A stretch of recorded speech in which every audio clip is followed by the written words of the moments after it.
Le leader du parti MRC d'entretien avec le personnel de santé. Chers amis, chers compatriotes, personnel au bureau de la santé, aides-soignantes, techniciens, laborantins, infirmiers, médecins dans vos différentes spécialités et dans vos grades respectifs. Vous avez choisi d'être là aujourd'hui à l'invitation de votre compatriote qui aimerait partager avec vous quelques idées portant sur son programme ou sa vision du secteur de la santé, mais surtout aussi pour vous écouter. Je voudrais d'emblée vous dire le respect et l'admiration que j'ai pour votre profession, pour vos professions, pour vos différents corps de métier à l'intérieur du secteur de la santé. Pourquoi ? D'abord parce que vous avez fait preuve d'une résilience admirable. Quand je me souviens, il y a une trentaine d'années, lorsqu'on a procédé à la diminution des salaires et à la dévaluation du franc CFA, j'ai parmi mes amis médecins, des proches membres de la famille médecine, qui m'ont dit qu'ils touchaient moins de 100 000 francs CFA. Pourtant, vous avez continué à vous rendre dans vos formations sanitaires. Vos formations sanitaires. Vous avez continué à soigner les Camerounais dans l'adversité. Vous avez payé un lot tribut à ce que d'aucuns appellent la Covid-19. Je préfère le masculin, je ne sais pas pour quelle raison, mais ça sonne mieux le Covid-19. On ne l'a pas dit assez et peut-être que nous Camerounais survivants ne vous avons pas rendu l'hommage mérité par les circonstances. Pour toutes ces raisons-là, je voudrais vraiment vous féliciter. Vous remercier parce que le personnel de santé, même au plus fort de la dégradation du système de santé, est resté le pilier central. Dans la difficulté que nous connaissons, parfois même nous sommes très sévères avec vous sans savoir justement tout ce que vous endurez pour continuer malgré tout, de venir au secours des camionniers. Vous connaissez infiniment mieux que moi. D'abord sur le plan, je vais articuler mon propos, peut-être tout de 4 points. Le premier, c'est d'abord l'architecture générale de la santé, l'architecture institutionnelle de la santé. Ensuite, il y a le personnel de la santé qui pour moi est central. Troisièmement, il y a les infrastructures de santé. Et quatrièmement, il y aura la gouvernance médicale, les politiques d'attraction et la gouvernance médicale. Sur le plan institutionnel, il me semble qu'il y a une nécessité de réajuster demain l'architecture institutionnelle de la santé pour une raison simple. C'est que si ce que nous préconisons trouve une transcription dans la réalité, c'est-à-dire la réforme de l'État, quelle sera la forme ultime de l'État que nous allons retenir au Cambou ? Si nous allons par exemple, comme nous le défendons au fédéralisme, la structure institutionnelle de la santé ne peut plus être la même. Le niveau central restera le même. Le niveau d'élaboration des politiques, de la réglementation restera le même. Ce sera le niveau de la capitale, ce sera le niveau central. Mais à côté de cela, nous pensons que s'il y a des États fédérés au Cameroun demain, il faudrait qu'il y ait des agences fédérées de santé. Qu'il y ait des agences fédérées de santé, que dans chaque État fédéré, il y ait une agence de santé, qui va en réalité coordonner et chapeauter les structures que nous connaissons déjà, parce que notre compréhension de l'idée fédérale, c'est qu'il ne s'agit pas simplement de la transcription ou du changement des dirigeants en 10 États fédérés. Je pense que ce n'est pas ça. On n'atteindrait pas l'objectif. Nous pensons, nous, qu'il faut construire le domaine des États fédérés à la fois géographiquement et démographiquement viable. Et donc on va nécessairement mettre ensemble un système de régions pour permettre effectivement qu'il y ait des États forts à l'intérieur de la structure de l'État global. Par conséquent, l'agence de santé viendra coordonner ce qui existe, c'est-à-dire par exemple les structures régionales. Les régions ne vont pas disparaître, mais les structures régionales vont demeurer coordonnées justement par cette agence fédérée. Mais c'est également les autres, c'est-à-dire les structures périphériques, il y aura effectivement, jusqu'au district de santé, de toute façon, la déclinaison ne va pas changer fondamentalement, du point de vue de l'organisation institutionnelle. Tout ce que je peux dire à ce stade, c'est que nous voulons standardiser. Il faut vraiment que nous ayons des normes uniformes sur l'ensemble de notre territoire national. C'est-à-dire que quand on arrive dans un centre de santé, dans n'importe quel lieu du Cameroun, on doit avoir les mêmes caractéristiques, y compris même pratiquement jusqu'au niveau architectural. En tout cas, la manière dont les services sont organisés, les disponibilités, ça doit être le même. Voilà pour ce que j'appelle très sommairement l'architecture institutionnelle. À côté de cela, il y a donc un deuxième point de personnel de santé central. Parce qu'il n'y a pas de système de santé qui tient sans un personnel de santé bien formé, qui est à l'aise dans son travail.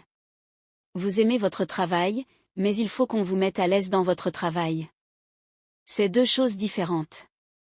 qu'il faut que l'État reprenne la main complètement en ce qui concerne la formation des personnels de santé. Pour nous c'est fondamental.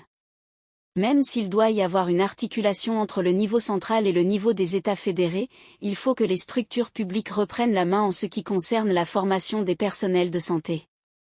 Je sais qu'à l'heure actuelle, il y a environ 2500 à 3000. De la taille du Cameroun, parce que nous en sommes encore un médecin pour 10 000 habitants, pour 10 000 personnes par an. C'est beaucoup trop. Nous pensons donc que lorsque nous aurons une organisation qui permette d'articuler la formation médicale entre le niveau central de l'État fédéral et le niveau de l'État fédéré, parce qu'au moins dans un premier temps nous pensons qu'il ne faut pas encore tout abandonner aux structures fédérales. On est un État jeune et je ne pense pas que tous les États puissent avoir les moyens nécessaires pour maintenir des formations de qualité. Donc il y aura une articulation entre État fédéral et État fédéré pour ce qui est de la formation. C'est fondamental. Il faudra vraiment que les concours soient sérieux. Ou les sélections par classement, mais en tout cas, il faut qu'il y ait une sélection rigoureuse.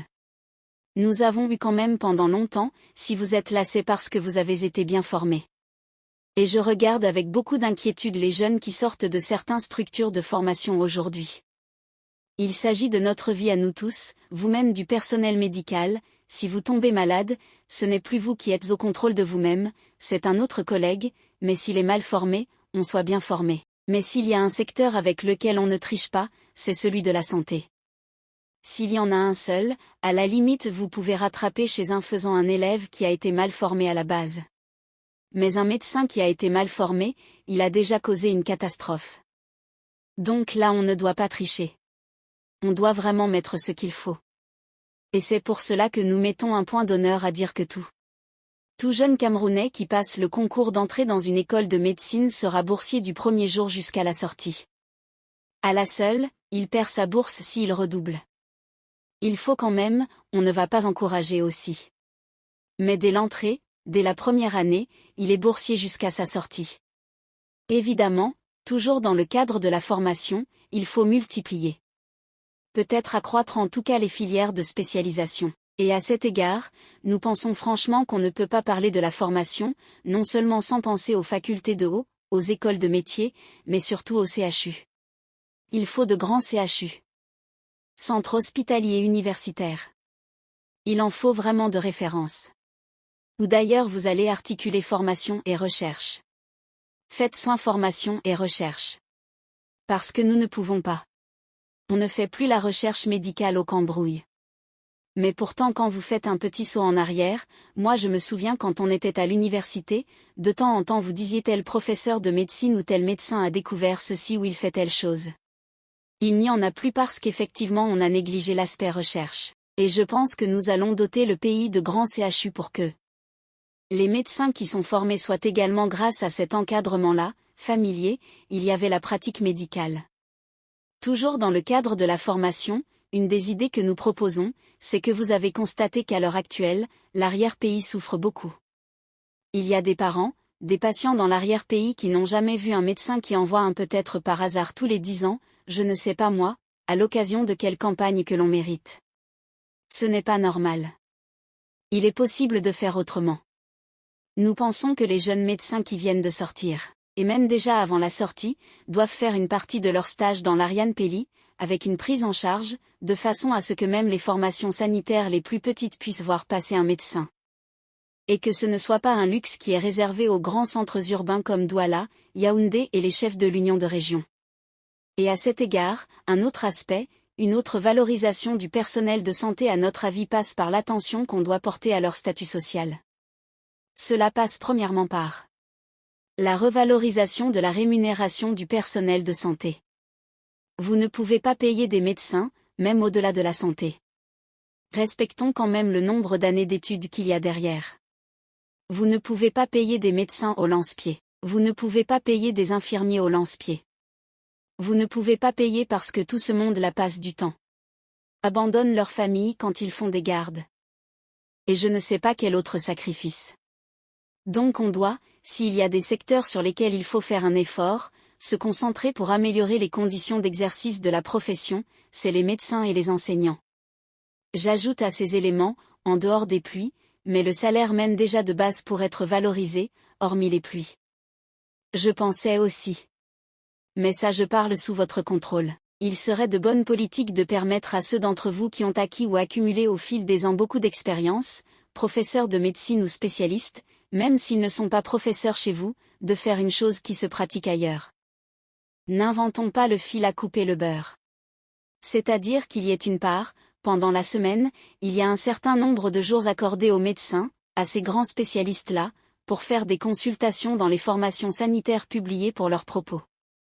Je ne veux pas tuer les formations sanitaires privées mais quand même, j'aimerais que ça se fasse en milieu hospitalier ou en plus d'ailleurs, ils ont l'avantage parce que vous allez, on va y revenir tout à l'heure, le plateau technique va être revu mais vraiment à un niveau sérieux. Mais s'ils ont justement le plateau technique qu'il faut, l'entourage aussi, le personnel qu'il faut, ils peuvent mieux suivre les patients dans les formations sanitaires publiques. Mais il faut justement pour éviter qu'ils soient obligés d'abandonner leur poste à l'hôpital, pour aller multiplier les consultations dans les secteurs privés, il faut leur donner cette possibilité. Ce jour-là, vous consultez le médecin, mais à titre privé, il va vous faire sa facture, vous allez payer. Il est dans les formations sanitaires publiques. Et enfin, toujours par rapport au statut social, il me semble qu'il est important. Quand nous, on était petits, on savait que dans les petites localités du pays où on était, il y avait 3, 4 personnes qui étaient des grands notables, pas des notabilités traditionnelles. Il y avait l'autorité administrative, il y avait le médecin, il y avait le directeur d'école, et je ne sais plus qui. Ça ne dépassait pas 3 ou 4. Voilà les notables. Il faut rétablir cela. C'est-à-dire que quand dans une localité, on voit un médecin, on doit d'abord savoir qu'on a affaire à une personnalité. Les personnalités ne sont pas seulement celles qui ont fait les narcs. Non. Quand vous avez en face de vous un médecin, un directeur d'école ou un professeur de lycée et tout cela, ça doit être des éléments constitutifs de la notabilité de la localité. Et pour ce faire, il y a des jeunes médecins en fin de formation ou en début d'activité, dont nous avons parlé tout à l'heure, nous voulons rétablir, construire à nouveau des maisons d'astreinte. Il ne faut pas qu'un médecin, quand il arrive, parce qu'il y a un débit qui va se débrouiller même sans beaucoup de moyens pour trouver un 2 pièces. Mais ailleurs, il y a des districts de santé, dans des petites localités, même s'il veut louer pour pas quelque chose de décent. Oh, pour qu'il garde ce statut de notable, il faut qu'on dise voilà la maison du médecin. On ne va pas simplement dire voilà la maison du souple-fait ou bien du commandant. Voilà la maison du médecin. Donc, et pour nous, la garantie que ces maisons d'astreinte gardent leur standard, c'est que le médecin qui entre doit savoir qu'on doit faire le check à l'entrée et le check à la sortie. Si vous avez cassé, détruit des choses, bon, je regrette mais vous allez devoir payer pour réparer. Mais il faut vraiment qu'il arrive, qu'il soit psychologiquement même déjà rassuré en arrivant, que j'ai une maison d'astreinte. J'ai préconisé la même chose d'ailleurs pour les responsables en matière d'éducation.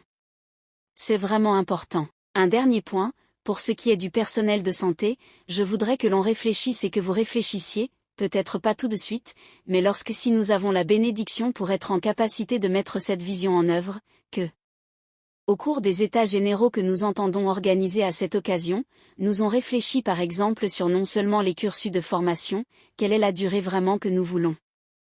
À l'époque on commençait à 6 ans, on a fait le cursus, et c'était d'excellents médecins aussi, c'était des généralistes, mais ils savaient tout faire, ils comprirent jusqu'à bon. Mais aujourd'hui c'est vrai que les problèmes médicaux se sont compliqués et tout, mais est-ce qu'on fait une durée de 6 ans, de 7 ans? Comment?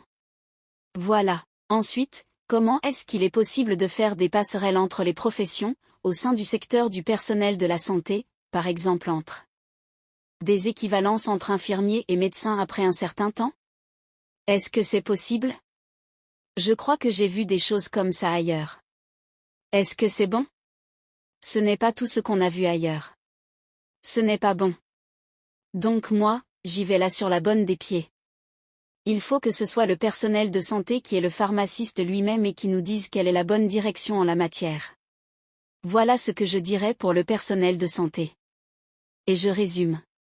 Reprendre en main la formation. Mettre l'accent sur une formation de qualité, la nation, la société, quand nous l'est, doit mettre le plus qu'il faut pour que son personnel de santé soit bien formé. Et je dis à tous les niveaux, Je ne parle pas que des médecins, même si dans mes exemples, souvent, j'cite les médecins, c'est tous les niveaux que ce soit, de l'infirmier jusqu'à l'aide-de-soignant. Formation donc, revalorisation du salaire, statut social, c'est-à-dire que la perception que les Camerounais ont de leurs médecins doit changer parce que c'est innotable dans la société, en tout cas au moins pour ce qui est des médecins. Donc pour cela j'ai indiqué quelles sont les mesures que nous pourrons prendre et cette idée m'a aujourd'hui indiqué. Le troisième point, c'est les infrastructures de santé. J'allais dire même, j'y avais pu mettre avant, mais ici, la pratique médicale. La pratique médicale, je vais liquider ça rapidement. Qu'est-ce que je mets dans la pratique médicale ? C'est ce que je vois et qui m'inquiète énormément depuis de nombreuses années. Prolifération des pratiques d'exercice clandestines de la Maxime. Pas des gens qui ne sont même pas formés. Je vais vous raconter une anecdote. J'ai eu une de mes tantes qui est décédée il y a plus de 15 ans. Alors qu'on avait envoyé de l'argent pour prendre en charge ses soins. Vraiment les moyens conséquents. Et on m'appelle un soir, c'est la catastrophe, on y va, catastrophé, et on nous dit. Je demande où est-elle, on l'a emmenée chez son docteur. C'est comme ça qu'on dit. Avant qu'elle soit au docteur, ça me rassure déjà. Alors on va chez son docteur. On voit son docteur. Elle habite les SOS. Et on va, je vois, on commence à prendre des chemins trop tortueux, bizarres. À un moment donné, on ne peut même plus passer. On s'arrête avec le véhicule et on emprunte des chemins de traverse. Et on va dans une dépendance obscure. Derrière une maison. Je vous assure, il n'y avait pas de lumière. On ne voyait pas.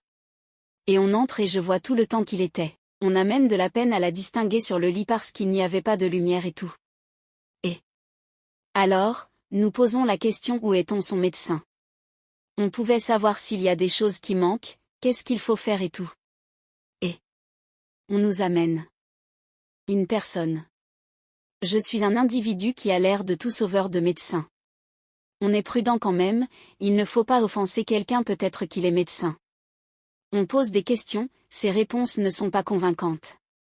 Et après, je pose la question de côté. Je me dis que ce monsieur-là est médecin. Je me dis que non, en réalité. Parce qu'il y avait un accrocheur de la croix. Et c'était un diplôme d'aide-soignant. Et c'est pas ça le problème, c'est que c'est son père qui était aide-soignant. Et donc quand son père est décédé, lui il a continué à exercer, alors que le diplôme avait le truc de son père. Donc c'est pour cela qu'il a posé à monsieur ma tante une solution glucosée, alors qu'elle était diabétique carabinée. Donc elle est décédée, peut-être à ma place. C'est pour dire que c'est vraiment cette prolifération de ce qu'on appelle les GICS santé. Si nous ne nous y penchons pas sérieusement, on va faire tous les efforts qu'on veut, mais on ne va pas améliorer le niveau de santé des camionniers. Je peux le dire, le gouvernement actuel n'a pas eu le courage de s'y attaquer. Non pas qu'il n'en soit pas conscient, mais il n'a pas eu le courage de s'y attaquer. Parce qu'on dit, ah ben oui mais vraiment les gens se débrouillent avec ça. Mais est-ce qu'on se débrouille avec la santé des gens ? Si vous voulez vous débrouiller, allez faire une formation. Allez vous former et vous pratiquer. Mais on ne peut pas sous-traiter ce qu'il y a le chômage en disant, bon, c'est exactement comme la même chose qu'on voit avec nos trottoirs. On dit, il faut laisser les gens vendre n'importe où parce qu'ils se débrouillent. Mais non. Les trottoirs d'une ville ne sont pas faits pour la vente, encore moins la chaussée, mais c'est pour la circulation. Donc nous devons prendre le taureau par les cordes et apporter des solutions éloignées. Si vous voulez exercer, et d'ailleurs à quel niveau, avec quelle qualification, avec quel degré de qualification peut-on autoriser des GICS santé ? Aujourd'hui c'est à tous les niveaux et je vous dis, même sans qualification, les gens le font. Donc ça c'est un vrai problème que je voulais émettre. Très rapidement relever le plateau technique des hôpitaux camerounais. Évidemment, il faut revoir les bâtiments, ceux qui sont complètement dépassés, effraîchis, ceux même qui tombent en ruine. Une autre anecdote, un jour, nous appelons qu'il y a des amis qui ont fait un accident d'Ayo. Quand vous allez vers Touast, voilà. C'est la sida. Nous ont conduit. Moi j'ai pris mon véhicule, j'y suis allé. Et on l'avait amené à l'hôpital d'Ayo. J'en parle avec beaucoup de peine parce que mes oncles qui viennent de décéder avaient été formés à Ayo. Ayo existe depuis la période coloniale. Et que si nous devions avoir une référence en termes d'infrastructure de santé, ailleurs il devait en être parce que c'était une structure pédagogique. J'arrive, vous arrivez, vous avez encore des bâtiments avec les briques de terre coloniale, c'est très beau, si on entretenait. Vous avez encore des poids en puits, mais les puits s'arrachent. Et donc, j'arrive et on me fait là aussi entrer. Manque de peau, il n'y a pas de lubier, on avait coupé. Il y avait une étudiante en médecine qui était finissante. Elle était terminée et elle faisait son stage là-bas. Mais la pauvre, elle était seule quand on dit qu'elle se retrouve seule. On a une formation hospitalière aussi grande. Là, on a du mal à la pauvre. Ce que je veux dire de qui ? C'est qu'il y avait une odeur insoutenable et on nous dit la popule depuis plusieurs jours. Donc c'est la mort de qui ? Je cite l'hôpital et je cite des faits que j'ai vécus. Si Okara était là, il allait en. Puisque c'était Okara et l'autre qui avait fait l'incident. Ceux qui se souviennent de ça peuvent en témoigner. Si Okara était là, il pourrait vous en donner de toute manière. N'oubliez pas de cliquer sur j'aime pour ne pas rater mes prochaines vidéos.